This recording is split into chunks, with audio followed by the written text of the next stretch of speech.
The moment my husband's hand struck my face, the room didn't go silent. It kept going. The children laughing, the balloons rustling, the music playing, everything kept moving except me. That's the part I still remember most vividly. Not the sting on my cheek, not the gasp from one of the mothers standing near the dessert table, not even my own son dropping the slice of cake he was holding. No, it was the way life just kept going around me, as if the universe had agreed with him, as if I really had embarrassed him, as if I was the only one who should have stopped. And the worst part? I didn't even cry. I didn't scream, didn't run, didn't push him back. I just stood there frozen, holding a paper plate with half-melted ice cream on it, wondering how we had gotten here, how I had let myself become a woman who could be slapped at her own child's birthday party. But what my husband didn't know, what none of us knew at that exact moment, was that my brother had set up his camera on a tripod in the corner, recording everything for memories. That camera would become the reason everything changed. But I'm getting ahead of myself. To understand what happened that day, to understand why I stayed, why I endured, why I believed the lies, I need to take you back. Back to when things were good, or at least when I thought they were. People always ask, why do women stay? But the answer isn't simple. It's layered, quiet, like a bruise that forms under the skin long before you see it. Before all of this, before the slap, before the cheating, before the shouting that echoed through our house at night, Tom wasn't a monster. In fact, the first time I saw him, he was holding the door open for an elderly woman at the grocery store. He even carried her bags to her car. I remember thinking, that's the kind of man who was raised right. And in many ways, I suppose that thought became the first thread in the web I trapped myself in. Back then, I was 26, working as a preschool assistant, saving every extra penny to go back to school for early childhood education. My life was simple, predictable, safe. Tom was the opposite. He was confident, fast-talking, always busy, a sales manager who walked like the world belonged to him. He noticed me first. I was restocking crayons when he walked into the daycare to pick up his niece. He leaned against the doorway, arms crossed, watching me with that half smile he was known for. "You organize those like they're diamonds," he said. I laughed, a small, shy sound I barely recognized anymore. He took me out for dinner that same night. Mexican food. I remember he joked that salsa was a relationship test because if you can share chips, you can share a life. Funny how that stuck with me. How one silly line can feel like fate when your heart is young and open. Our early relationship was warm, fast, exciting. He brought me flowers for no reason. He texted me, "Good morning, beautiful," almost every day. He made me feel chosen in a way I didn't know I had been longing for. We married a year later. Small ceremony. My mother cried through all of it. His mother? Well, his mother sat there stiff as a broom, clearly unimpressed by the little daycare teacher his son chose. Maybe that was another early bruise I ignored. Our first home was a small rental with peeling wallpaper in the kitchen and a bathroom fan that rattled like a loose coin. But it was ours. We painted the living room a warm beige and bought mismatched furniture from thrift stores, laughing the whole time at how none of it matched, but all of it felt right. When our son Liam was born, well, if you're a mother, you know that moment. The whole world becomes a small heartbeat pressed against your chest. For a while, life was good.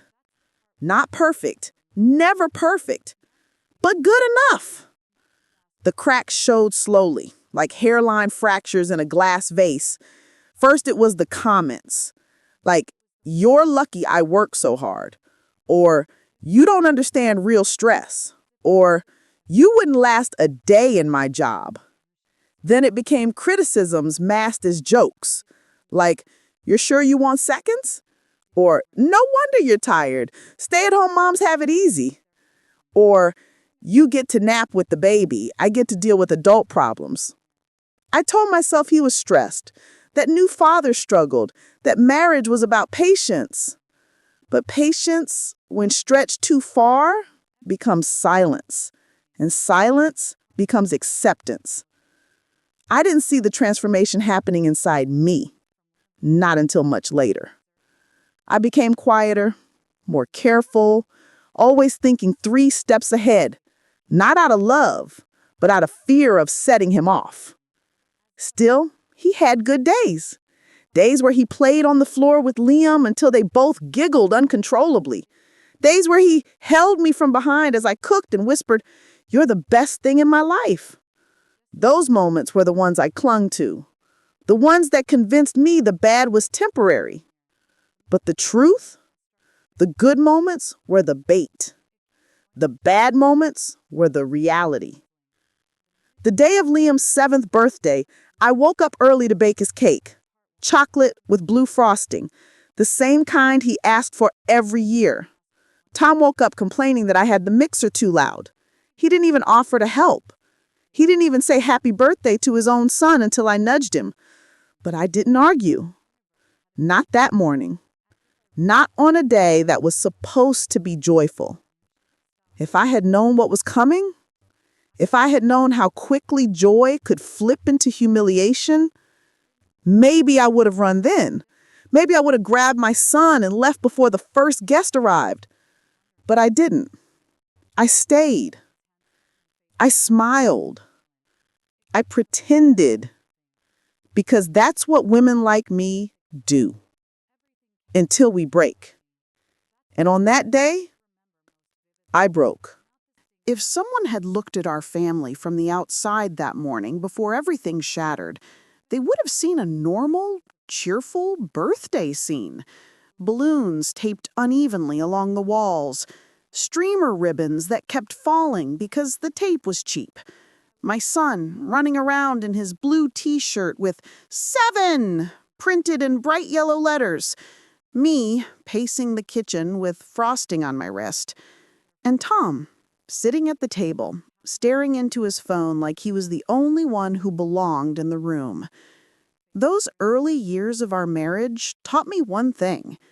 Cruelty doesn't always come roaring in like thunder. Sometimes it slips in quietly, softly, hidden inside normal moments. I remember the first time I realized something was off. It was 3 months after our wedding, on a day that should have been simple and sweet. I had spent the morning cooking a big breakfast, eggs, toast, bacon, and cinnamon rolls, because I knew he liked them slightly underbaked. I set the table nicely, even put a little vase of flowers in the center. He sat down, looked at the plate, and asked, "Why is the bacon this dark? Do you not pay attention?" Just one sentence. Sharp, quick, tossed like a stone. I felt my chest tighten. I I can make more," I offered, already reaching for the pan. He sighed loudly, like my existence exhausted him. I brushed it off. Everyone has bad mornings, right? But then came the pattern. He'd point out the dust on a shelf I hadn't reached yet. He'd joke about my mom body even before I became one. He'd call my job cute. He'd complain if dinner didn't look like something from a restaurant. He rolled his eyes a lot. That was the worst part. The eye rolls. A silent declaration that I wasn't enough. One night, while we were still newly married, I had tried to dress up for him, put on a red blouse he once said he loved, brushed out my hair, even wore a bit of perfume. He looked at me from across the room and said, "Are you going somewhere?" I I thought we could have a little date night at home," I said. He snorted. "I'm not really in the mood for all that," he said, waving his hand dismissively. I remember standing there, staring at the carpet fibers under my feet, so he wouldn't see the sting in my eyes. Looking back, that moment carved the first crack in me. But when Liam was born, I convinced myself Tom would soften, that fatherhood would fix the parts of him I couldn't. It didn't. If anything, it made him sharper, more demanding, more resentful of anything that wasn't about him. When I was recovering from childbirth, still sore, still bleeding, still trying to figure out how to breastfeed, he complained that the house was messy. "I can't relax in a place like this," he said, stepping over a pile of unfolded baby clothes. I apologized. I still remember that. I apologized for being overwhelmed, for healing slower than he expected, for not being perfect. Mothers learn very early how to shrink themselves. We just don't realize how easily the shrinking becomes permanent. Over time, Tom learned how to say things in a tone that made me question myself. "Why do you look at me like that? You're too sensitive. Don't start crying again. You twist my words. You make things hard. You're dramatic." He always used that word, dramatic. It made me swallow everything I wanted to say. And so, on the morning of Liam's birthday, when he grumbled about the decorations, criticized the cake frosting, and muttered that I always overdo things, I didn't react. I put a small smile on my lips, the kind that didn't reach my eyes, and pretended everything was fine. Because in my mind, this was my son's day, and I would not let Tom ruin it. Or, at least, I tried not to. Guests began arriving around noon. Parents from Liam's class, neighbors, my brother Marcus and his wife, my mom, my auntie. Everyone came with smiles and presents wrapped in shiny paper. Liam's face was glowing. He hugged everyone. He laughed. He bounced from guest to guest. Meanwhile, Tom stayed glued to his phone, barely looking up as people arrived. He only perked up when someone he respected or wanted something from walked in. That was the thing about him. His charm had an on-off switch. He flipped it on only when it benefited him. My brother Marcus noticed. He stood near the kitchen counter, sipping punch, and whispered to me, "Everything all right with you two? He seems tense." I lied, automatically. "We're fine. He's just tired." Marcus studied my face for a long second, but said no more. He never knew how to push me, and I never knew how to tell. Later, while the kids were playing outside, Tom walked into the kitchen and said in a low voice, "Did you seriously think it was smart to invite all these people? It looks tacky, Millie. Tacky." I blinked at him.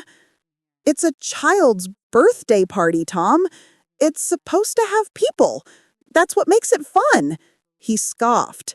"You're always trying too hard. You don't know how to keep things simple." I stayed quiet because I didn't want to ruin the day. But inside, I felt that familiar ache, that quiet sting that told me I wasn't good enough for him, no matter what I did. Sometimes I think emotional abuse is like an invisible hand tightening around your throat day by day. You don't notice it at first. You just breathe shallower without realizing why. The party flowed on, kids running, adults chatting, music playing from a small speaker. Everything looked joyful, almost peaceful. But under the surface, the ground beneath my marriage was already cracking. And then, the moment that would change everything arrived. Cake time. We gathered everyone in the living room. My brother had set up the small tripod so he could record the whole thing. He called out, "All right, everybody, time to sing for our birthday boy." Liam stood in front of the cake, bouncing on his heels, face glowing with excitement. I placed my hand on his shoulder. Tom walked over, looking irritated that we were calling him away from his phone. We began singing, "Happy birthday to you." off-key and loud. Liam giggled. I leaned in to kiss the top of his head, as any mother would. And that's when it happened. Tom snapped. When I leaned toward our son, my elbow accidentally brushed against Tom's arm, just the slightest touch. He turned to me sharply. "What is wrong with you?" he snapped under his breath. I stared, confused. I, what? Stop trying to be the center of attention, he hissed. Before I could react, before I could even blink, he raised his hand and slapped me. Right there, right in front of everyone, on camera. A sharp, stinging sound, a sudden collective inhale, my son's eyes widening in horror, and me standing there, frozen, holding a birthday plate, feeling the world tilt beneath my feet. The room didn't go quiet after he slapped me. It should have. In movies, scenes like that freeze everything. The camera zooms in, the music cuts, the world gasps in unison. But this was real life. And in real life, chaos doesn't pause for your pain. After Tom's hands struck my face, the kids kept singing for 3 or 4 more seconds, offbeat, confused, voices stumbling mid-word as their brains tried to catch up to what their eyes had just seen. Ha, burr. Silence rippled through the room like a wave. The air changed. Every adult froze. Every child stared. And my cheek burned hot, like someone had pressed a flat iron against it. My brain couldn't process it.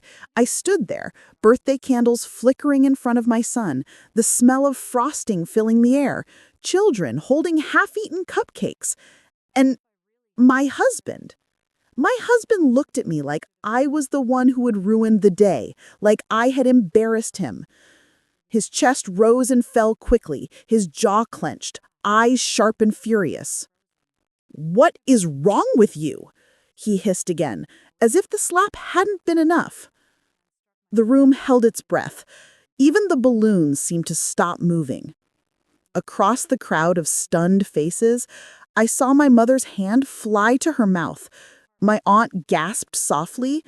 Parents stared in shock, unsure what to do. And my brother. Marcus stepped forward like he was ready to fight someone twice his size. But the person who broke the silence was my son. Liam looked up at me with trembling lips and said, "Mommy?" That one word shattered everything. That was the moment my heart cracked, not from the slap, but from the fear in my child's voice. I touched my cheek lightly. My fingers trembled. I didn't cry. I didn't scream. I didn't push back. I just stood there, staring at the man who had once kissed me in the grocery store parking lot, who held my hand in the delivery room, who told me he loved me more than anything. He stared back, chest still heaving. Then he said, loud enough for everyone to hear, "She bumped into me. Don't be dramatic." There it was again. Dramatic. The word he used to silence me, to make me doubt myself, to make me question my own reality. Only this time, the whole room saw the truth. Marcus stepped forward. "Tom, what the hell is your problem?" Tom's eyes flashed with warning. "Stay out of it, Marcus." My brother ignored him completely. He walked straight to me, put himself between us, and said quietly, "You okay, Mill?" It was the gentleness in his voice that almost made me cry. Almost. I nodded stiffly, but my throat was too tight to speak. Behind me, one of the mothers grabbed her child's hand. Another started packing up cupcakes into a napkin. A few exchanged looks, the kind people give when they've witnessed something they can't unsee. Someone whispered, "Did he just?" Someone else whispered back, "Yes." Tom realized the room wasn't siding with him. His tone changed instantly, like flipping a switch. He forced a laugh. Everyone relax. It was a misunderstanding. She's always clumsy. I flinched, not from fear this time, but from humiliation. The way he tried to rewrite the moment in real time, as if the slap had been nothing more than an accident, as if everyone in the room hadn't seen my head jerk to the side, as if the sharp sound hadn't echoed against the walls. My brother turned slowly to face him. "You need to get out of this house," Marcus said. Tom puffed up like a threatened animal. "Excuse me?" "You heard me, Marcus. Leave. Now!" Children stared wide-eyed. Adults pretended not to look, but they were all watching. Tom's face flushed red. I knew that look. It was the look he got right before he said words he couldn't take back. He pointed at me. "This is your fault. You always do this. You embarrass me. You make me look like the bad guy." Marcus stepped closer. "Tom, I'm not going to warn you again." My heart slammed against my ribs. I'd seen Tom angry. I'd seen him furious. But I'd never seen him scared. And right then he was. Not of Marcus. No.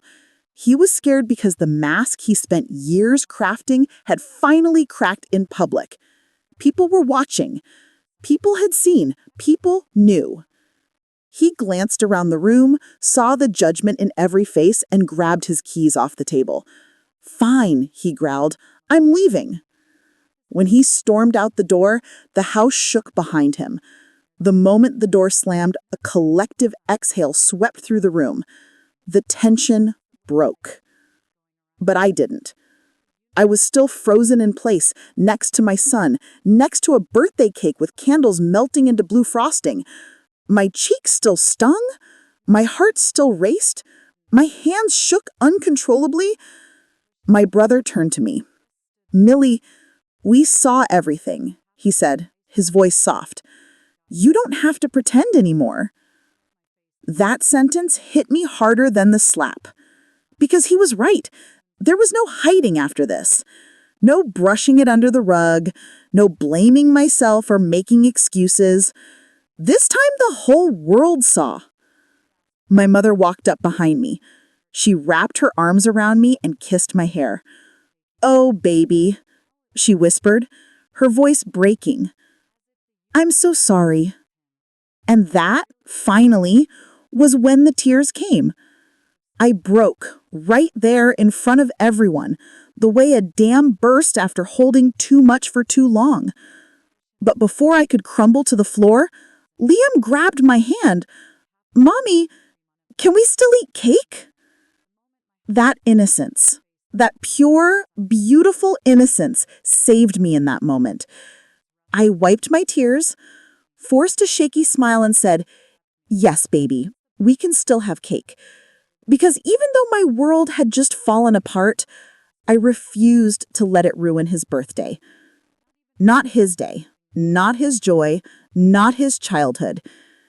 And so, with a cracked voice and shaking hands, we lit the candles again.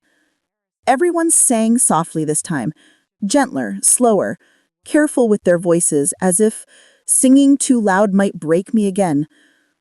Liam blew out his candles. The camera recorded all of it, silently standing in the corner like an unblinking witness.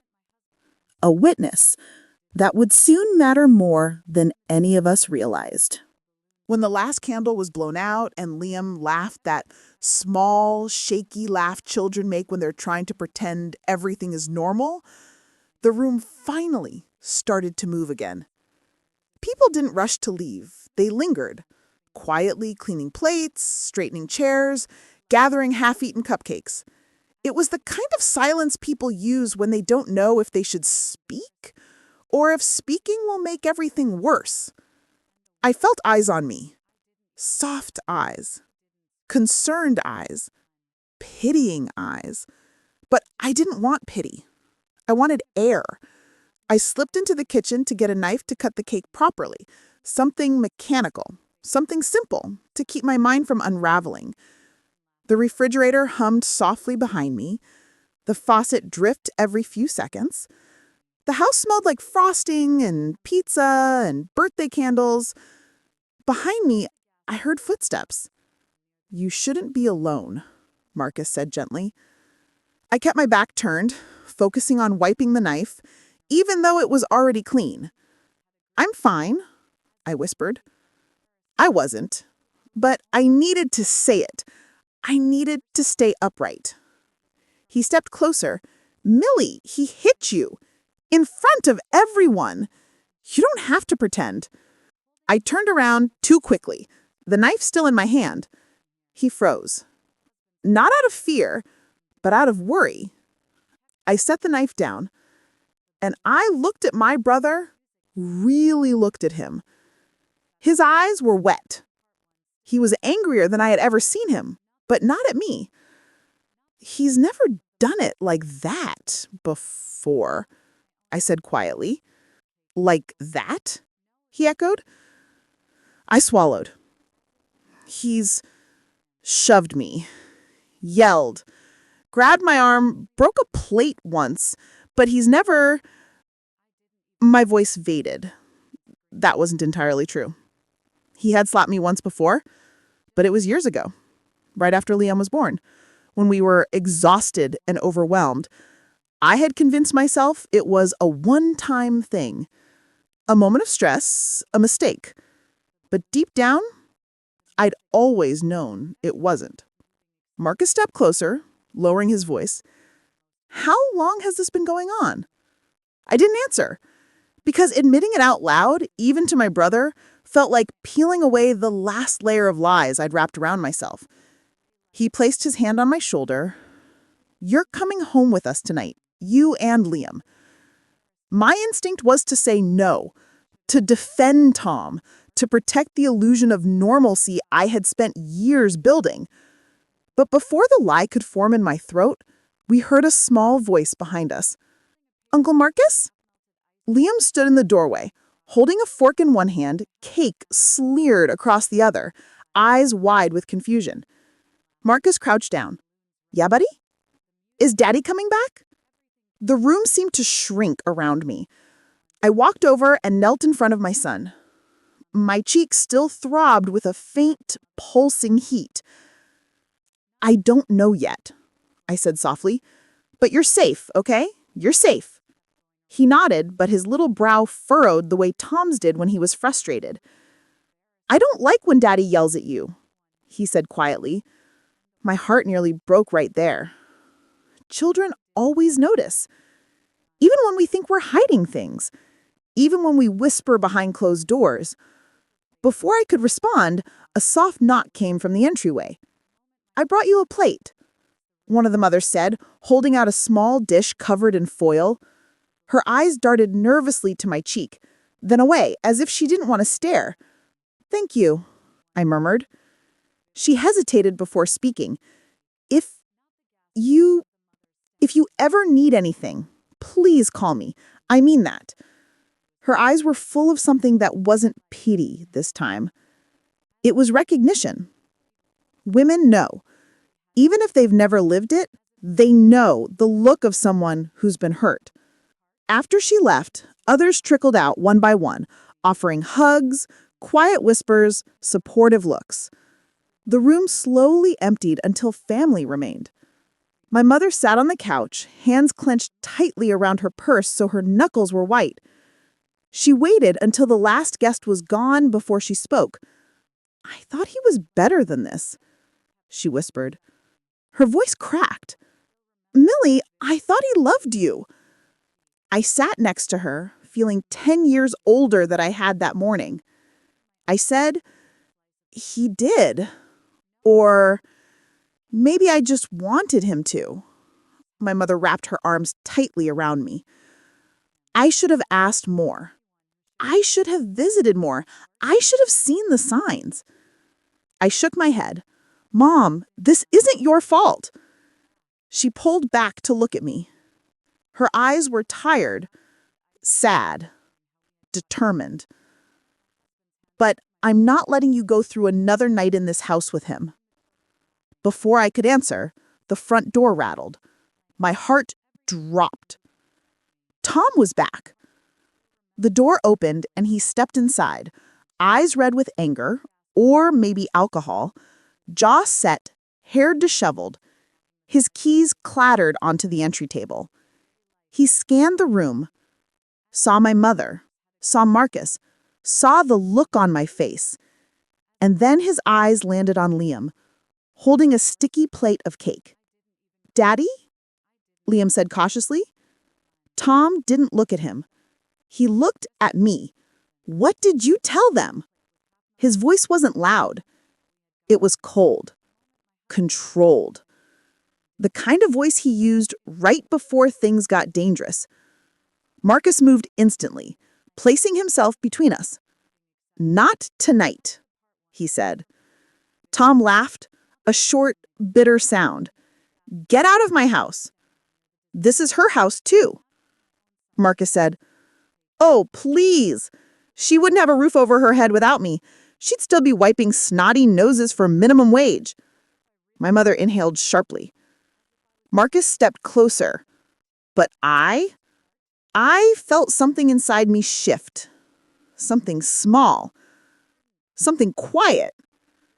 Something that had been buried deep under years of excuses and apologies. I stood up. Tom's eyes snapped to me. "Millie, tell them to leave. This family business is between us." I took a breath, shaky, uneven. I said, "It stopped being between us the moment you hit me in front of our son." His expression flickered. Surprise, anger, fear, all at once. But before he could respond, a small beep echoed from the corner of the room. Everyone turned. The camera, still standing on the tripod, still recording, a red light blinking steadily, like a heartbeat. Tom's face drained of color. Because in that moment, he realized it wasn't just the guests who saw. It wasn't just my family who knew. There was proof. Proof he couldn't rewrite. Proof he couldn't spin. Proof he couldn't erase. And for the first time in years, I saw something new in his eyes. Not anger, not arrogance, but fear. Real fear. Tom's eyes locked on the blinking red light of the camera, and for the first time all night, he didn't have a word to say. He just stared at it, at the evidence, at the thing he couldn't charm, shout, or gaslight his way through. Marcus folded his arms. My mother straightened her spine. Liam clung to my leg, sensing the thickness in the room. And me? I stood still, not frozen, just steady. Steadier than I had been in a long time. Tom tried to swallow. His Adam's apple bobbed hard in his throat. "Turn it off," he finally said. His voice wasn't loud, but it wasn't a request. It was the same tone he used years ago when he told me not to wear red lipstick because it made me look desperate. When he said my job was cute but meaningless. When he'd grip my arm just a little too tight at dinner parties and hiss, "Don't talk about that." A tone meant for obedience. I didn't move. Marcus stepped between us even further. "You think the camera's the problem?" he said. Tom shot him a glare. "This is none of your business." "It became my business," Marcus said, "the second you laid your hands on my sister." Tom took a sharp breath, nostrils flaring. Then he looked at me, as if trying to bypass everyone else. "Millie?" His voice softened, practiced, familiar, the same tone he used to use when he wanted me to believe he was sorry. You know how you get when you're overwhelmed. You were running around, snapping at me, making a scene. My mother actually gasped. Marcus muttered, "Unbelievable." Tom held up a hand. "No, let me talk to my wife." I didn't respond. I didn't walk toward him. I didn't soften. I didn't crumble. And that unsettled him more than anything else tonight. He stepped closer, lowering his voice even further. "Baby, I reacted. I shouldn't have slapped you. I admit that. But you embarrassed me. Not just today, for months. You've been hormonal, emotional, impossible to talk to. I've been trying." My chest tightened. He was rewriting the truth, rearranging events, making himself the victim. I'd seen him do it with coworkers, friends, neighbors, but watching him try it in front of my family, after hitting me, it felt like someone was peeling back a curtain I'd been afraid to touch. "I wasn't emotional," I finally said. My voice didn't shake, even though I expected it to. "I was taking care of our son's birthday party." Tom blinked hard. He wasn't used to me correcting him in front of others. He let out a cold, clipped laugh. "Are we really doing this? Are we really pretending like you attacked me first?" Marcus turned sharply. "Attack you?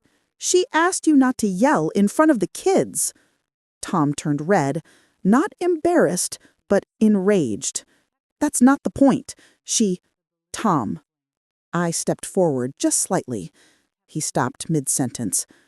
I didn't raise my voice, but each word felt like a stone being placed exactly where it belonged. "You slapped me in front of our son, and in front of other people's children. There is no version of that story where I attacked you." His jaw clenched. Silence hovered in the air. Thick, electric, undeniable. Then he shifted tactics. I watched it happen in real time. The way his posture changed, the way his eyes softened but stayed calculating. He ran his hair through, sighing dramatically. "Fine, fine." He spread his hands. "I messed up, okay? I did. But can we please not turn this into some circus? We'll talk about this tomorrow, alone." Then he leaned closer, lowering his voice to a near whisper meant only for me. "And you'll delete that footage." My stomach dropped.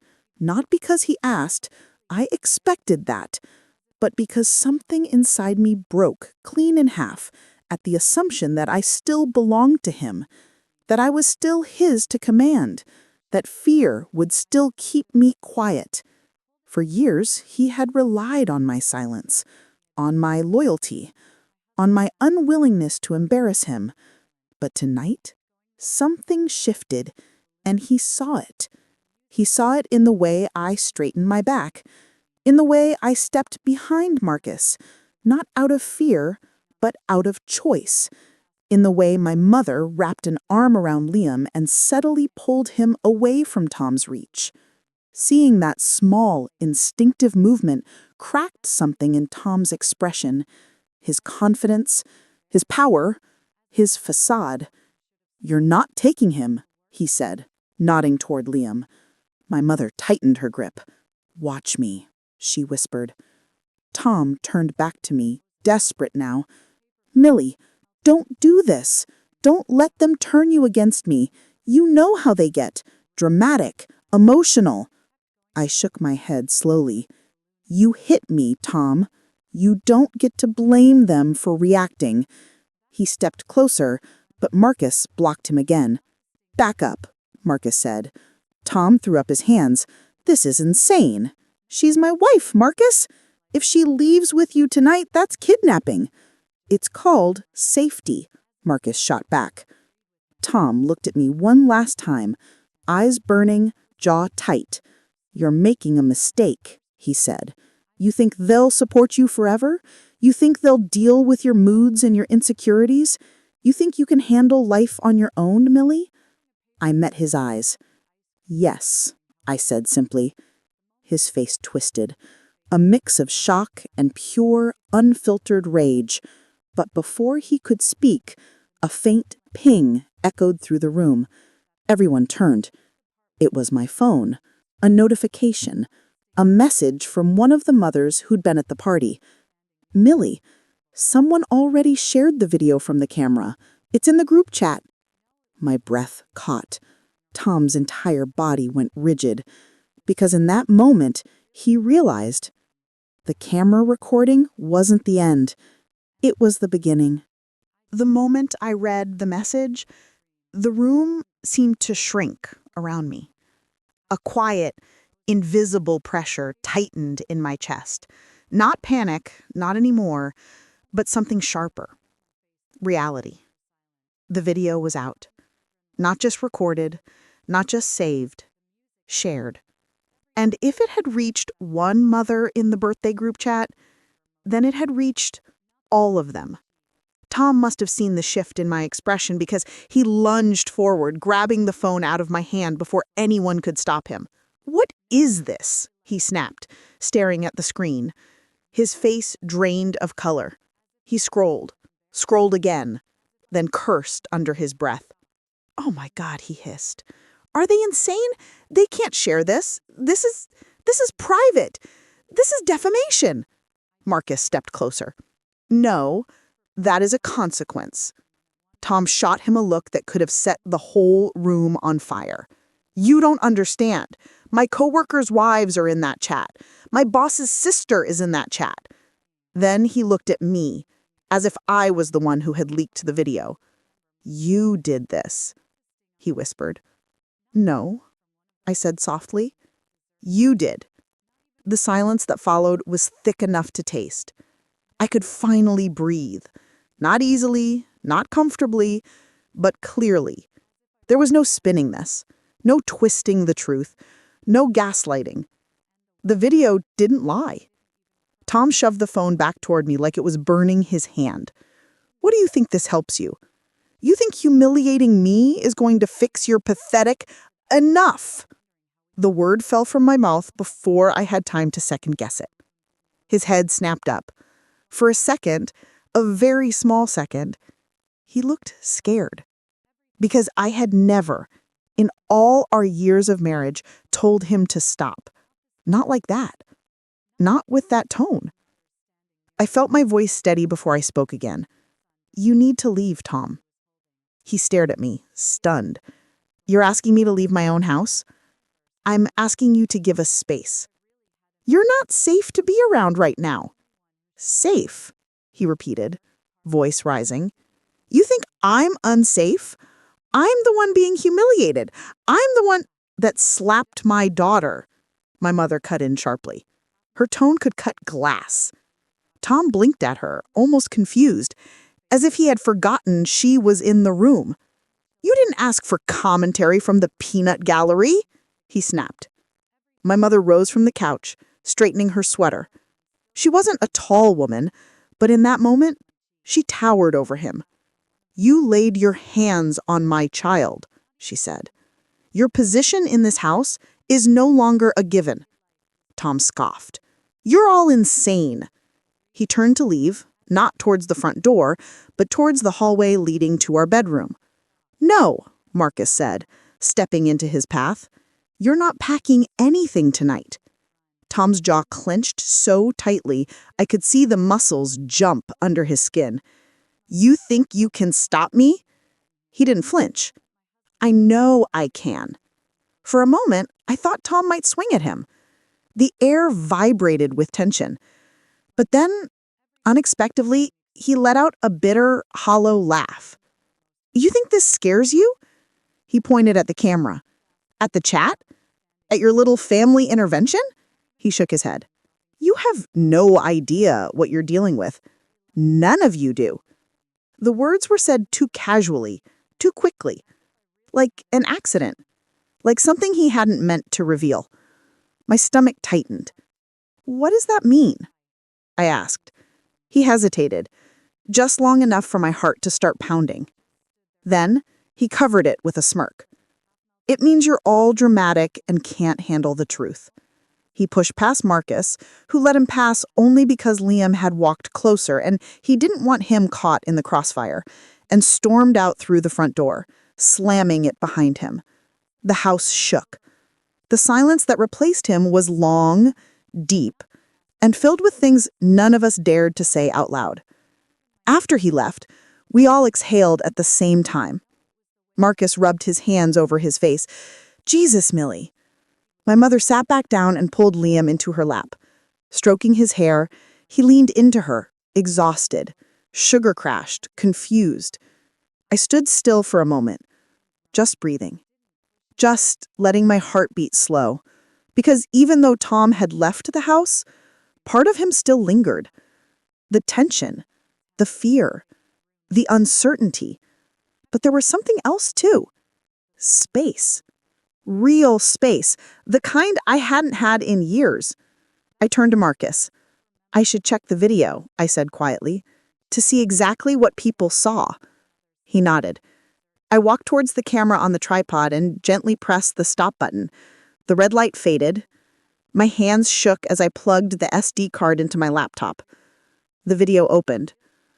And there it was. The slap. The way my head snapped to the side, the collective gasp, Liam's startled cry, my hand instinctively going to my cheek, Tom's cold expression. My heart cracked, watching it. Not because it hurt, I already lived it, but because it was so much worse on screen. No context, no excuses, no way to downplay it. Marcus stepped closer, watching over my shoulder. "Jesus," he whispered again. But as I scrubbed through the footage, something caught my eye. A moment I hadn't noticed before. Right after he hit me. Right after the room went silent. Right as the children were pulled aside. Tom looked down at his phone. His face changed. Not regret, not guilt. Fear. Then irritation. Annoyance. Like something unrelated to the slap had gone wrong. I clicked pause. Zoomed in slightly. "What is that?" Marcus asked. It was small. A flash of a message notification on his lock screen. Just one word visible. "Tonight." I froze. Marcus leaned closer. "You think that's—" "I don't know." I whispered, but my chest tightened with a terrible, cold awareness. What had he meant earlier? "You have no idea what you're dealing with." My mother joined us, holding Liam. "Honey, what is it?" I stared at the paused frame. "It's nothing." Then corrected myself. "It's something. I don't know what yet." My mom's eyes softened with a knowing sadness. Secrets always surface when men get sloppy. She murmured, and the thing is, she was right. Tom wasn't sloppy often. He hid things well. Too well. But tonight, the alcohol, the anger, the loss of control had cracked him open, and I could suddenly feel it in my bones. This wasn't just about the slap. This wasn't just about anger or humiliation or his need for control. There was more. Something bigger. Something he was terrified of me discovering. And for the first time in our marriage, I wasn't terrified of discovering it. It's strange how denial feels like a warm blanket when the truth is still too cold to hold. For years, I wrapped myself in it. Even sitting there that night, staring at the paused frame of the birthday footage, that tiny text on Tom's screen, I felt my mind instinctively reach for explanations. It could be anyone. It could be work. It could be a friend. Don't jump to conclusions. That quiet voice inside me, the one that had kept me surviving all these years, it whispered, "Maybe don't look too closely, Millie. Not tonight." But another voice, a slow awakening, answered back. "Maybe that's why we're here in the first place." I closed the laptop gently. "We'll deal with it tomorrow," I told Marcus and my mother. I need to put Liam to bed." My mother nodded, understanding. She gathered her purse, kissed my cheek, and whispered, "You're stronger than you think. You always have been." Marcus squeezed my shoulder before he left. "Call if you need anything, even if it's 3 a.m. When the door closed and the house fell silent, I finally let myself feel the weight of everything. I tucked Liam into bed, his eyelashes still damp from earlier tears. He fell asleep with his small hand clutching my shirt, like he was afraid I'd disappear. I brushed his hair back and kissed his forehead. "I'm right here," I whispered. Whether I was saying it to him or to myself, I didn't know. Later, that night, I sat in the dim light of the living room, the house quiet, except for the hum of the refrigerator. It was the first peaceful moment since the slap, but peace felt foreign, like a borrowed sweater that didn't quite fit. I thought about Tom's face in the video, the fear, the irritation, the text message. Tonight? Just one word, but heavy enough to tilt everything I knew. My stomach tightened as I remembered things I had brushed aside over the years. Small things, harmless things, or so I had convinced myself. Little red flags he had trained me to ignore. A year ago, I remembered a Saturday morning when Tom had come home smelling like expensive perfume. Not vanilla, not floral, but the kind hotels sprayed in their lobbies. A sterile sweetness. He said he had gone to the gym. "Which gym?" I asked, smiling, playful.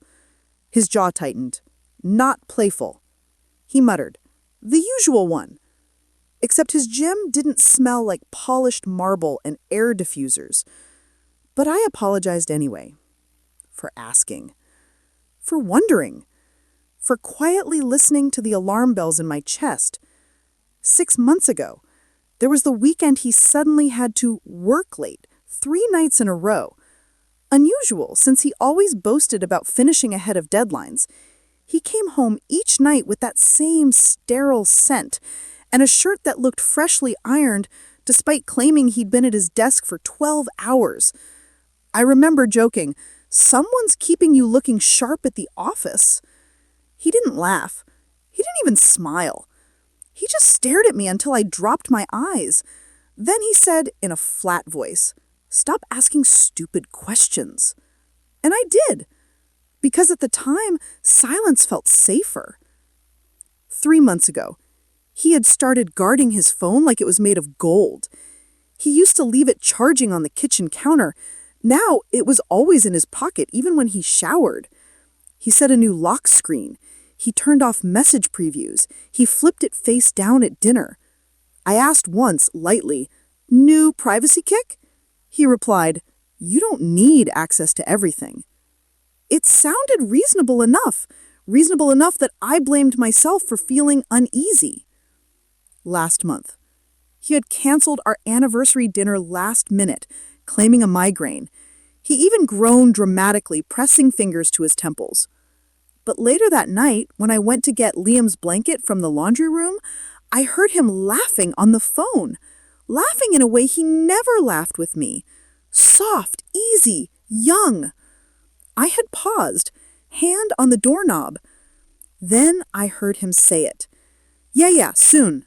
I promise." Not the tone of a husband talking to a colleague. But I hadn't confronted him. Not then. Not after all the years of being dismissed and minimized. I simply swallowed it whole. Until tonight. Back in the present, I sat in the dark, replaying these memories like a slow slideshow. Each one clearer now. Each one unmistakable. The denial that had protected me for so long was unraveling thread by thread. I wasn't imagining things. I wasn't sensitive. I wasn't paranoid. I had been betrayed for a long time.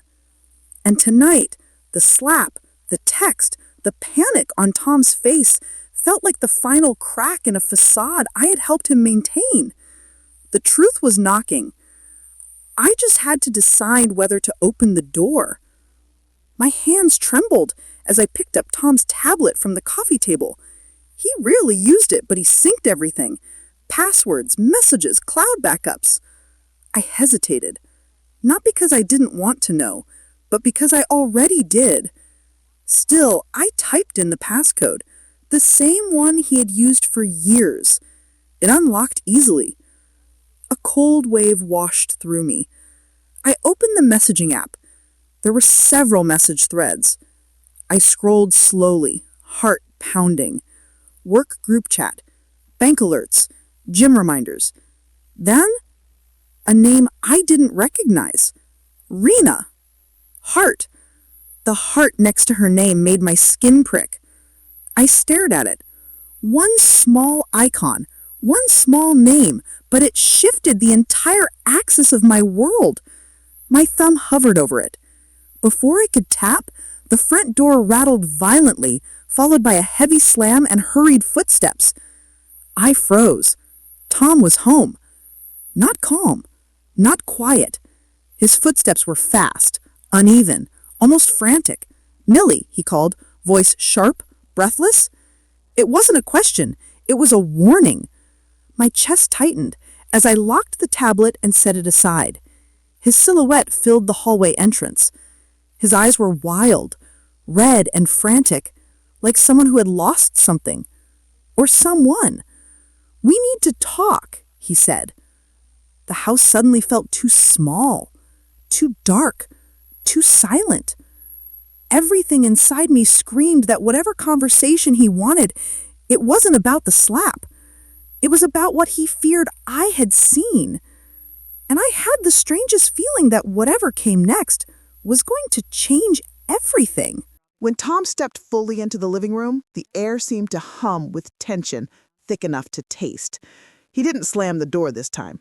He leaned against it, chest heaving, eyes darting, like a predator caught mid-step.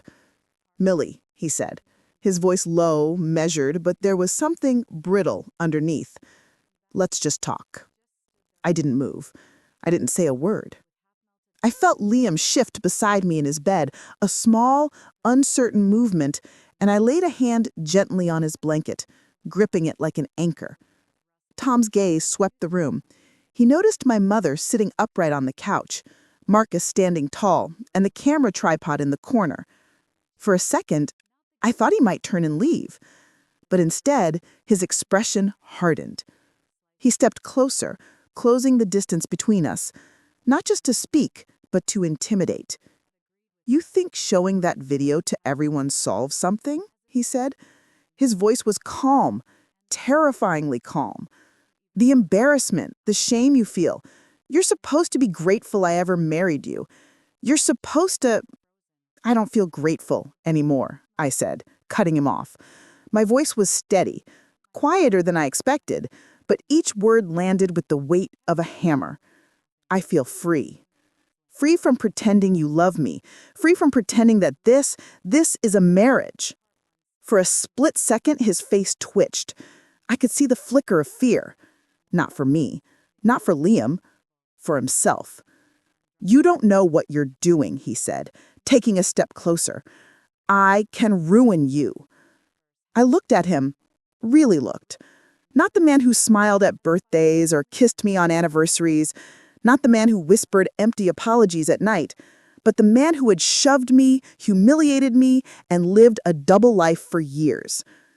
"I already know," I said quietly. "I know who you've been texting. I know how long you've been lying. I know everything." He froze. A muscle in his jaw ticked.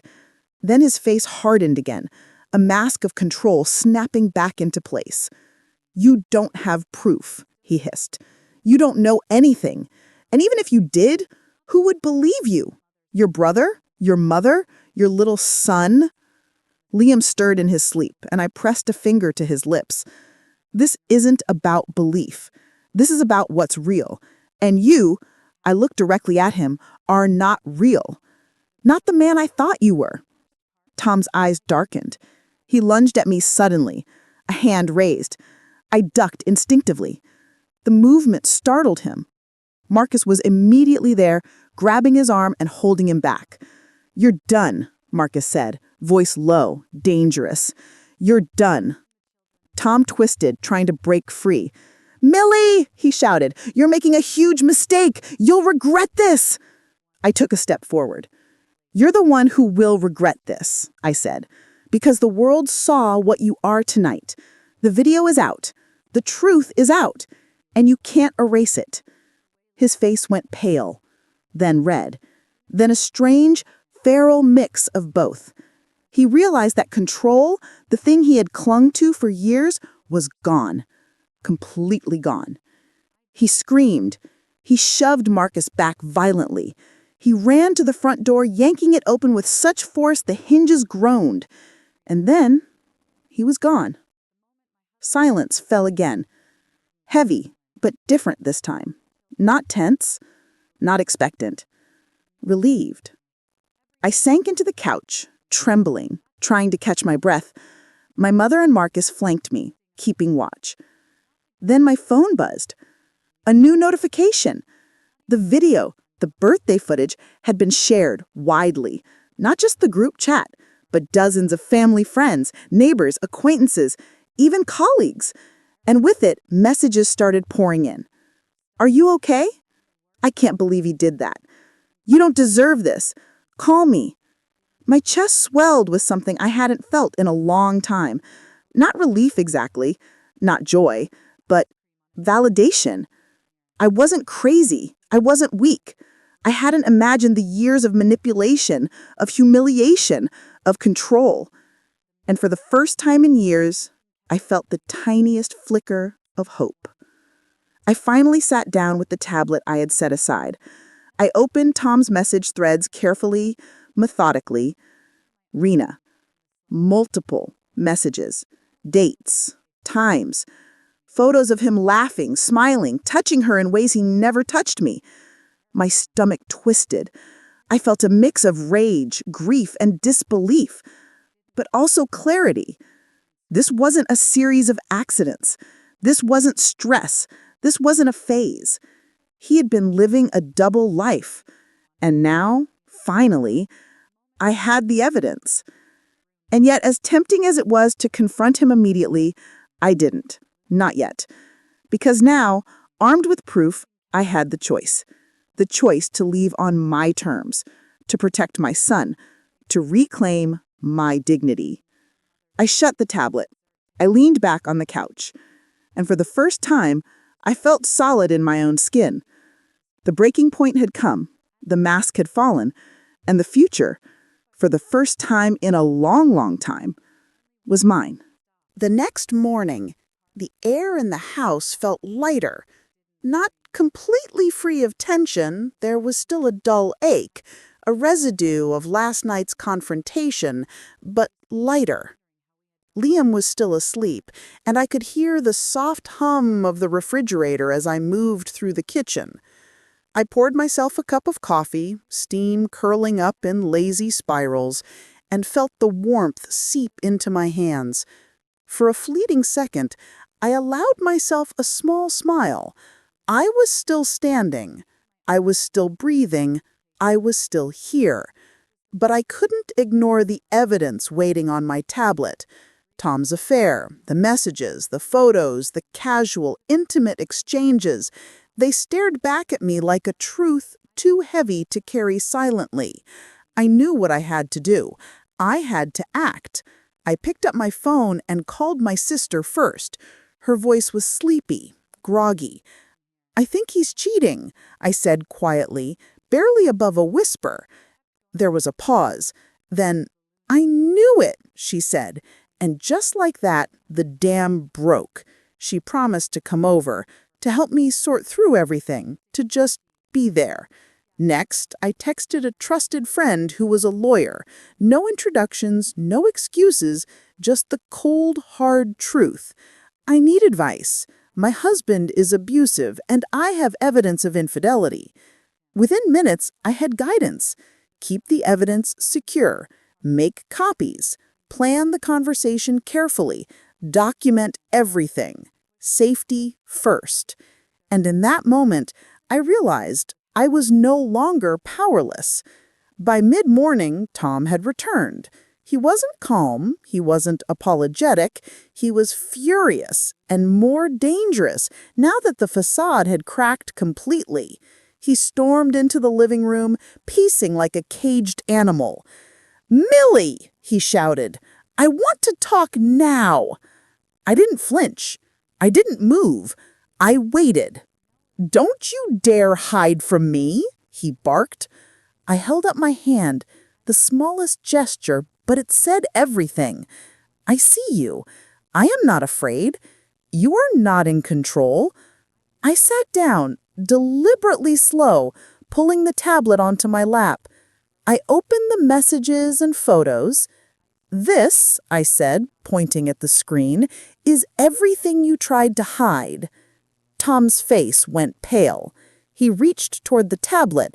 I pulled it back. "I have copies," I said, "backed up, secured. I've already shared parts with my family and legal counsel. You can't erase this. You can't gaslight this away." His jaw clenched, and for a moment I thought he might strike me again.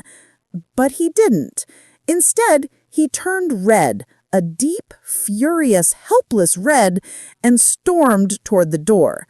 "You'll regret this," he yelled over his shoulder as he left. I didn't respond, because I knew something he didn't. This time, the power wasn't his anymore. By afternoon, messages started pouring in from relatives and friends who had seen the birthday video. There were questions, condolences, offers of support. Some were stunned. Some were angry, mostly at him. My mother sat beside me as I read through them, holding my hand. "They finally see him," she said softly. "They see what you've known all along." And she was right. Tom's carefully constructed image, the charming, confident man who smiled in public and intimidated in private, was unraveling. He called a few times that evening. I didn't answer. His texts were desperate, pleading, threatening all at once. But I stayed silent. I was done justifying, done excusing, done hiding. That night, I slept for the first time in months without a knot in my chest. The tension that had plagued me for years, from the subtle digs, the controlling whispers, the quiet manipulations, had lifted slightly. I knew I wasn't completely free yet. There would be challenges, legal filings, custody arrangements, financial separations. There would be judgment from some friends and family who didn't understand.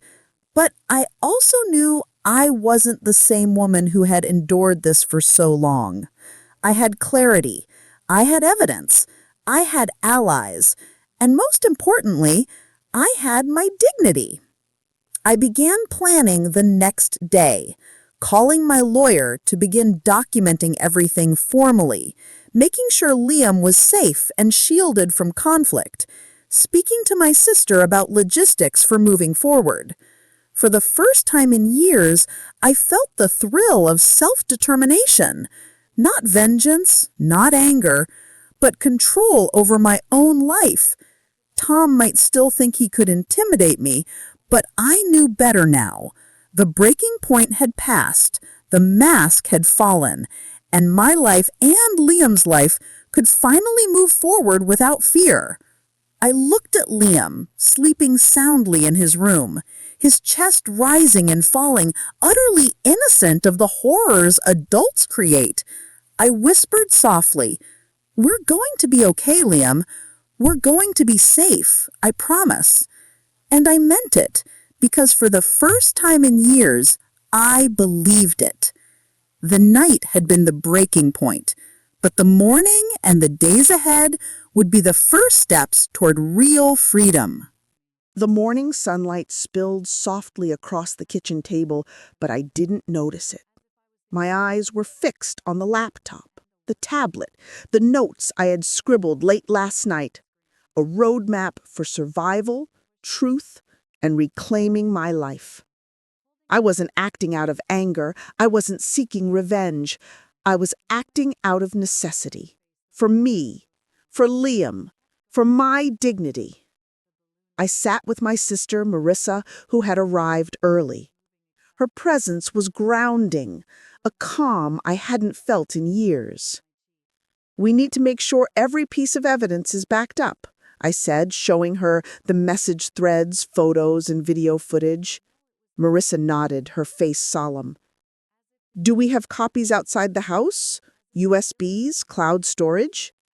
"Yes," I said. "2 backups in the cloud, 1 physical copy with Marcus and 1 with my lawyer. Everything documented." She exhaled. "You're serious," she said. "I've never been more serious," I replied. This wasn't about petty arguments anymore. This wasn't about humiliation at a birthday party.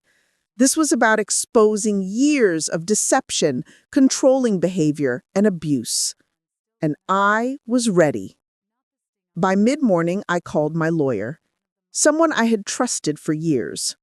I explained the situation calmly, detailing the physical abuse, the slap at Liam's birthday party, the emotional abuse over years, the controlling behaviors, manipulations, and threats, the infidelity, Tom's messages, photos, and secret life, evidence, multiple backups, timestamps, and the video already circulating among family. "Millie," my lawyer said, voice measured, "you've got a very strong case. We need to move carefully, but everything you've done so far, documenting, backing up, keeping Liam safe, is perfect. The next step is formal notification and protection orders if necessary. Then we proceed with custody arrangements and asset division." I nodded. Each word sank in like stones in my chest, but instead of feeling heavy, they felt solid. This was structure. This was power. The next step wasn't legal. It was personal. I needed Tom to see the evidence, but in a controlled environment, with witnesses. I needed him to confront the truth of his actions, not just in secret texts, lies, and late-night whispers. I made a plan. Invite him to the house under the guise of discussing family matters. Ensure Marcus, my mother, and my lawyer were present. Present the evidence calmly, factually, and without exaggeration. Make sure Liam was safe, either in his room or at a trusted family member's house. Marissa helped me role-play the scenario. "How will you respond if he denies everything?" she asked. Calmly, factually. No yelling, no pleading, just truth. She nodded approvingly. "You're going to shock him," she said softly, "and it's about time." I spent the afternoon preparing myself mentally and emotionally. I journaled, writing everything I had felt over the past months, the anger, the fear, the humiliation, and the sorrow. Then I crossed out every emotion that wasn't about truth and control. I replaced it with clarity, with purpose, with power. I breathed deeply, feeling the warmth of sunlight on my skin through the kitchen window, the smell of fresh coffee, Liam's toys in the corner, the soft ticking of the clock. Ordinary life. This ordinary life was worth fighting for, and I realized something profound. Tom had taken control of my life for years, but he couldn't touch my resolve. He couldn't touch my love for Liam. He couldn't touch the strength I had found in myself. Late that afternoon, I sent a message to Tom, carefully, deliberately. "Tom, we need to meet tomorrow at the house. We will be discussing family matters. Please be present. This is serious." No accusations, no threats, just facts. I expected anger. I expected deflection. I didn't expect what came next. Silence. Hours passed. I worked on organizing the documents, backing up copies again, making sure nothing was missed. Marissa stayed, offering quiet support. Marcus checked in throughout the day, always ready, always protective. And the more I prepared, the lighter I felt. For the first time, I realized something important. I was no longer a victim waiting for something to happen. I was an active participant in shaping my future. Before bed, I peeked at Liam, sleeping soundly in his room. I whispered softly, "We're almost free, baby. Almost free." And I meant it, because tomorrow, when Tom walked through that door, everything would change. This wasn't just a confrontation. This was the beginning of reclaiming our lives, of rebuilding our home, our family, and our hearts, of showing him that lies, cruelty, and infidelity would no longer dictate our story. The breaking point had passed. The evidence was clear. And the next day, justice, in whatever form it took, would be served. The next morning, I woke up before Liam. The house was quiet except for the hum of the refrigerator and the faint creak of the settling floorboards. I moved slowly, deliberately, preparing the living room, clearing the clutter, arranging chairs so witnesses could see everything, placing the tablet with all the evidence in plain view. Marissa arrived shortly after, carrying fresh coffee and an aura of calm. Marcus followed, tall and protective, and my mother came last, bringing her quiet strength like a shield. We all sat, waiting. The tension was palpable, heavy in the air. Every tick of the clock amplified the anticipation. Then the sound of the front door, Tom's footsteps. Sharp, hurried, nervous. I felt my chest tighten for a moment, but then I remembered this wasn't fear. This was clarity. He stepped into the living room, scanning the faces. Marcus, my mother, Marissa, and me. Liam was safely with my sister in the other room, out of the line of fire. Tom's eyes flicked to the tablet. "They're all here?" he asked, voice tight. "Yes," I said quietly. "All of us." He shifted, jaw clenched, fists tightening at his sides. "You're insane. You've completely lost it." I didn't flinch. I didn't respond. I simply gestured toward the tablet. "Everything you need is right there," I said. "Messages, photos, proof of everything you've hidden for years." Tom's face went pale, then red, then white. He opened his mouth, but no words came out. I clicked on the first message thread, the one labeled Rena. The photos, the texts, the dates, all laid out in front of him.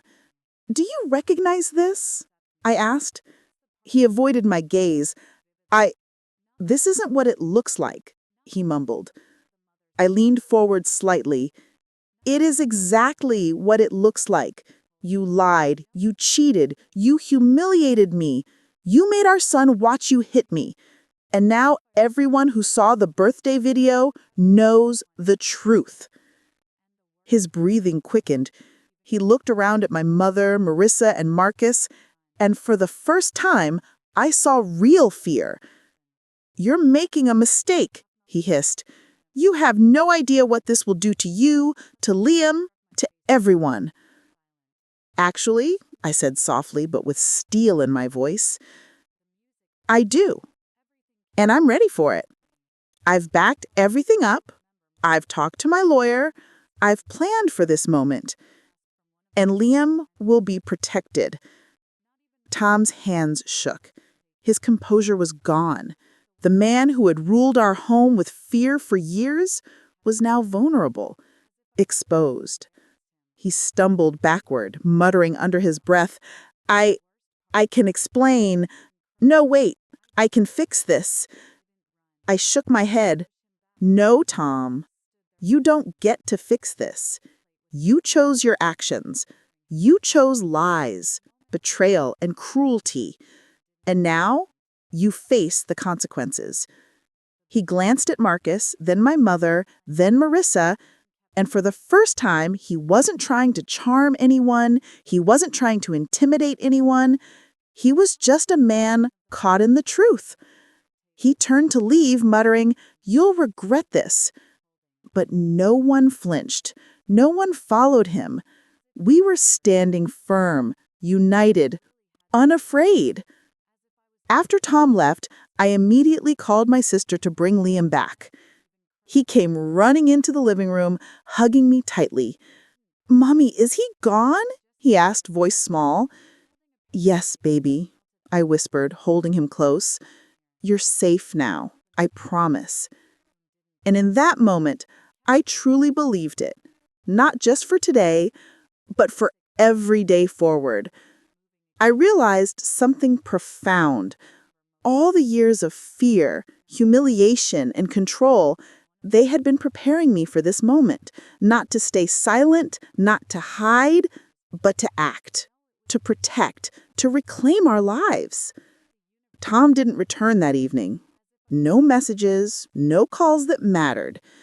I spent the night with Liam sleeping safely beside me, feeling a warmth I hadn't felt in years, the warmth of freedom, of truth, and of protection. My mother sat in the living room, quietly organizing evidence copies for the lawyer. Marissa double-checked backups. Marcus stayed vigilant, though he too allowed himself a small sigh of relief. I thought about Tom, the man who seemed untouchable, who had ruled our lives with intimidation and lies. He was powerless now, and I realized something else. Powerlessness isn't permanent. It can be reclaimed. It must be reclaimed. That night, as I tucked Liam into bed again, I whispered, "Mommy's not afraid anymore, and you never will be." I knew the road ahead would have challenges, legal battles, financial disentanglements, emotional recovery. But I also knew something even more important. I was no longer a victim. I was no longer silenced. And for the first time in years, I could look forward, not backward. For Liam, for me, for the life we were building together. And that clarity, that courage was more powerful than any fear Tom had ever tried to instill in me. The next few days were surreal. Word spread quickly, faster than I had anticipated. The birthday video, combined with the evidence I had shared with key family members, had sparked conversations I hadn't even imagined. It was no longer just about me or Liam or Tom. It had become public knowledge, undeniable, visible, and real. Relatives who had been quietly aware of Tom's controlling behavior finally spoke out. Aunts and uncles, cousins, and even distant family called me, not with judgment, not with doubt, but with concern and support. "I can't believe he did that," my cousin whispered over the phone. "You didn't deserve it, Millie." My mother, sitting beside me as I read messages of support, smiled softly. "I told you, people see what they want to see, but the truth will always shine through eventually." And it had. Even those who had doubted me, whispered behind closed doors, or excused his behavior, now had no choice but to acknowledge the truth. The birthday video had also reached friends and neighbors, some who had known Tom as the charming, confident man he presented to the world.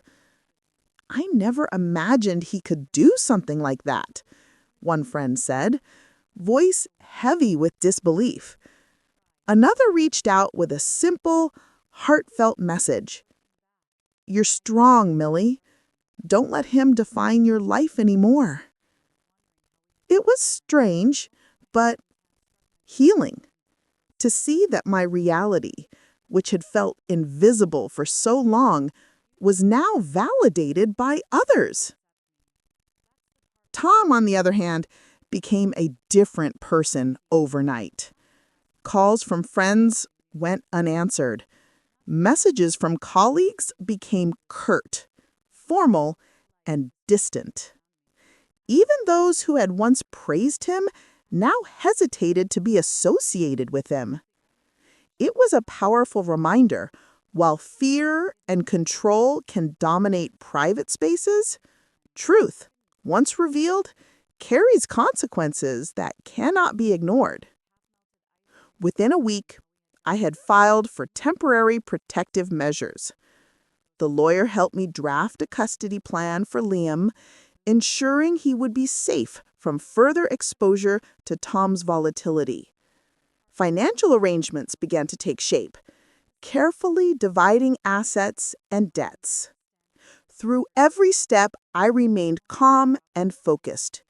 No dramatics, no public outbursts, just facts, documentation, and unwavering resolve. What surprised me most was the community's response. Neighbors who had witnessed little snippets of our struggles quietly reached out. Some offered advice, some offered help with Liam, some simply listened. I realized in that moment that strength doesn't always come from fighting alone. It comes from being honest, brave, and willing to accept support when it's offered. I didn't want revenge. I didn't want humiliation to define my life. But the consequences of Tom's actions were unavoidable. He had chosen deception, cruelty, and betrayal. The public exposure, legal scrutiny, and loss of trust were natural outcomes of the choices he had made. And as I watched the pieces of my life fall into place, I felt a quiet satisfaction, not vindictive, but righteous. Justice had begun, and it didn't require me to raise my voice. It required only truth, courage, and patience. Every evening, as I tucked Liam into bed, I explained gently, age-appropriately, that we were safe now, that sometimes people make bad choices, and sometimes those choices have consequences.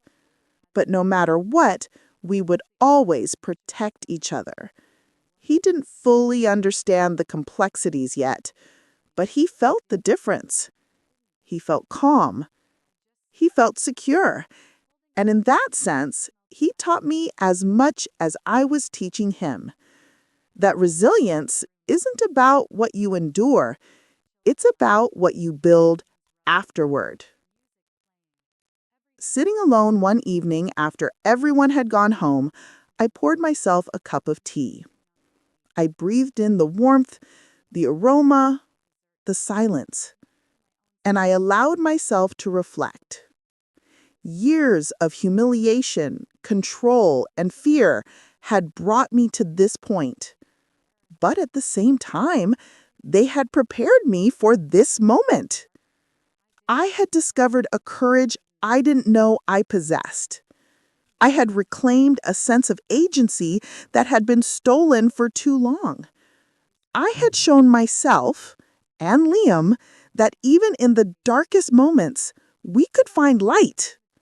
And most importantly, I had realized truth has power.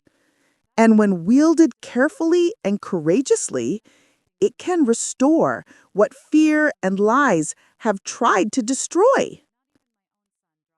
The days after the confrontation felt surreal, like stepping into a world I hadn't known existed. No more fear, no more gaslighting whispers in the night, no more waiting, trembling, wondering what Tom might do next. Instead, there was space. space to breathe, space to think, space to rebuild. I started small. The morning sun spilled across the kitchen as I brewed coffee, savoring the quiet. I moved furniture, rearranged our living room, and dusted shelves. Small acts of reclaiming my space. Every corner of the house now felt like mine again. Not because I had fought physically for it, but because I had reclaimed it emotionally. Marissa helped me set up a secure system for finances, accounts, and important documents. Marcus checked in regularly, ensuring Liam was settled and safe.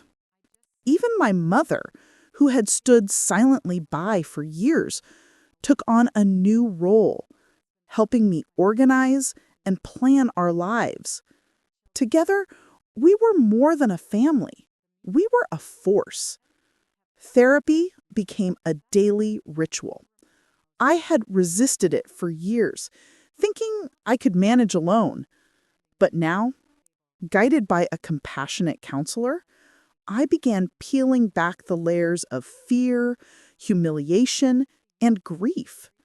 I cried more than I had in years, not just for the past, for the lost time, the stolen moments, the lies I had believed, but also for the relief of finally acknowledging the truth. I journaled relentlessly, documenting every emotion, every memory, every small victory. It was exhausting. It was painful, but it was also freeing. Liam was central to my healing. We spent long afternoons baking, drawing, reading stories together. His laughter, pure, unguarded, became my anchor. Every smile reminded me why I had fought, why I had exposed the truth, and why I would continue to protect him at all costs. Sometimes he would look up at me with those big, trusting eyes and ask, "Mommy, are we safe now?" And I would hug him tightly, whispering, "Yes, baby, we're always safe. Always." Part of healing meant redefining boundaries with Tom, with friends, even with family who had remained silent for too long. I blocked his number. I ensured Liam's school and caregivers knew to contact me first. I clarified expectations with relatives who had been unsure of how to act. Every action, no matter how small, reinforced my autonomy. I was no longer living in fear of Tom's whims or manipulations. I was living on my terms. I discovered new hobbies: painting, yoga, long walks in the park with Liam. Each activity was a reminder that life had beauty beyond fear and betrayal. I also reconnected with friends I had drifted away from, the ones who had supported me quietly through the years. They celebrated my courage, my resilience, and my choice to reclaim our lives. For the first time in a long time, I felt pride, not just for surviving, but for thriving. Every conversation with Liam became a teaching moment. I taught him about honesty, integrity, and courage. I taught him that mistakes have consequences and that fear should never silence truth. Sometimes he would ask about Tom. "Why did he do that to you, Mommy?" I answered simply, "Some people make wrong choices, baby, but we protect ourselves, tell the truth, and stay strong." And in those moments, I saw Liam's resilience growing alongside my own. Weeks passed, then months. I noticed small victories: laughing without fear, sleeping through the night without anxiety, engaging with friends, neighbors, and family without hesitation, speaking openly about my experience, both to educate and to reclaim my voice. The scars were still there, emotional and physical, but they were reminders, not chains. I had survived. I had endured. I had reclaimed my life. One evening, I stood in the living room, Liam asleep upstairs, Marissa visiting, and the house finally quiet. I held a cup of tea, inhaling its warmth. I thought about the journey, the humiliation of the birthday party, the betrayal and lies, the fear and isolation, the confrontation and the legal steps. And I realized something profound. I wasn't just a survivor. I was a teacher of strength, a guide for my son, a woman who had reclaimed her dignity from the hands of cruelty. The journey to healing wasn't over. It never really is.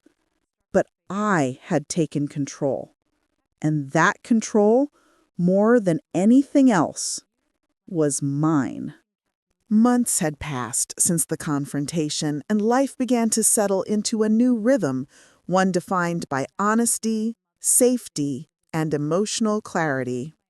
The house felt alive again, filled with laughter, warmth, and the scent of home-cooked meals. Every corner spoke of recovery, of reclaiming what had been stolen. I started small, rearranging furniture, painting the walls a soft cream, and creating a space for Liam where he could feel secure and loved. Marissa often came over to help with projects, and my mother spent hours in the garden with us, turning our yard into a place of peace. Even simple routines, breakfast together, walks to the park, bedtime stories, became acts of healing. Liam's joy was contagious, his laughter a balm I had long forgotten existed. The legal process was slower, but steady. Through careful documentation, evidence, and witnesses, custody and protective orders were secured.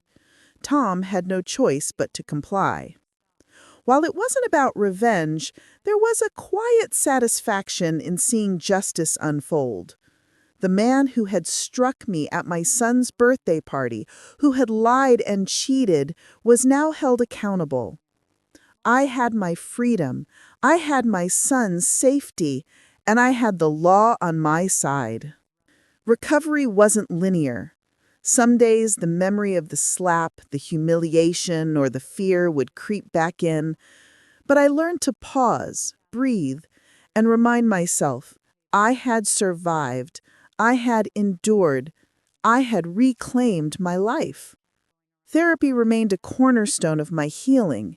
Each session allowed me to process emotions, develop resilience, and transform past trauma into lessons. I journaled often, documenting victories, feelings, and reflections. This became my compass, a way to measure growth and maintain clarity. Every day, I reinforced lessons for Liam: honesty, courage, and self-respect. I wanted him to grow into a man who would honor truth and protect those he loved. Sometimes he asked about Tom, and I answered simply, without anger, "Some people make bad choices, but we focus on kindness, safety, and truth." I realized that every moment of suffering had prepared me for this liberation. The humiliation, betrayal, and fear were chapters. Painful, yes, but essential for the story of survival and empowerment. One morning, Liam and I walked to the park together. The sun was warm on our faces, birds sang, and the world seemed vast and open.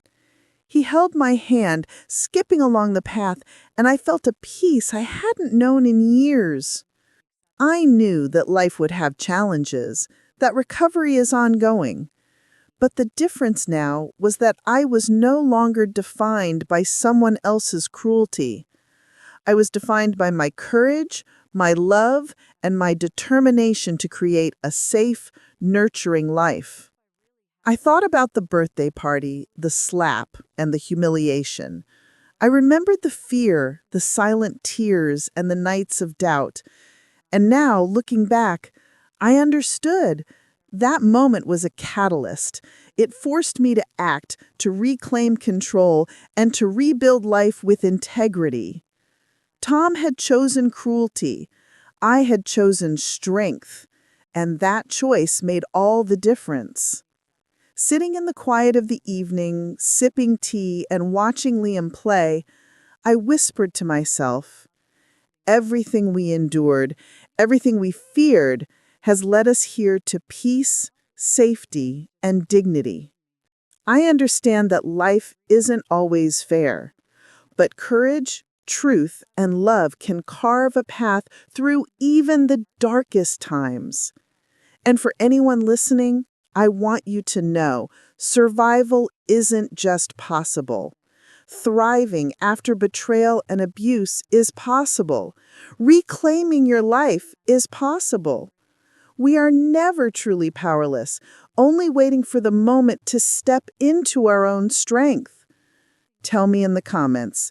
If this story moved you or inspired you, consider subscribing for more real-life stories of strength, courage, and survival. As I sit here, watching Liam play in the sunlight streaming through the window, I think about the journey we've been on. The fear, the humiliation, the betrayal, and the incredible strength it took to reach this moment of peace. It wasn't easy. Some days, I wanted to give up. Some nights, the weight of everything made it hard to breathe. But I learned something vital. Courage isn't the absence of fear. Courage is acting even when your heart trembles. I want you to know that if you've ever felt powerless in a situation, in a relationship, at home, or within your own family, you are not alone. And your voice matters. Your safety matters. Your life matters. Through this story, I hope to show that even after betrayal, abuse, and heartbreak, it is possible to reclaim your life, protect those you love, and find joy again. Healing isn't instant, and it isn't linear, but every step forward is a victory. And now, I leave you with a question. If you were in my shoes, would you have found the courage to confront the truth, protect your child, and walk away from fear? I would love to hear your thoughts. Share your reflections in the comments below. If this story resonated with you, please consider subscribing. There are countless voices like mine, real stories of strength, resilience, and survival. By listening, supporting, and sharing, we honor those journeys and remind each other that no one has to endure cruelty in silence. Remember, even in the darkest moments, there is light. And sometimes that light begins with finding the courage to stand up and reclaim your life.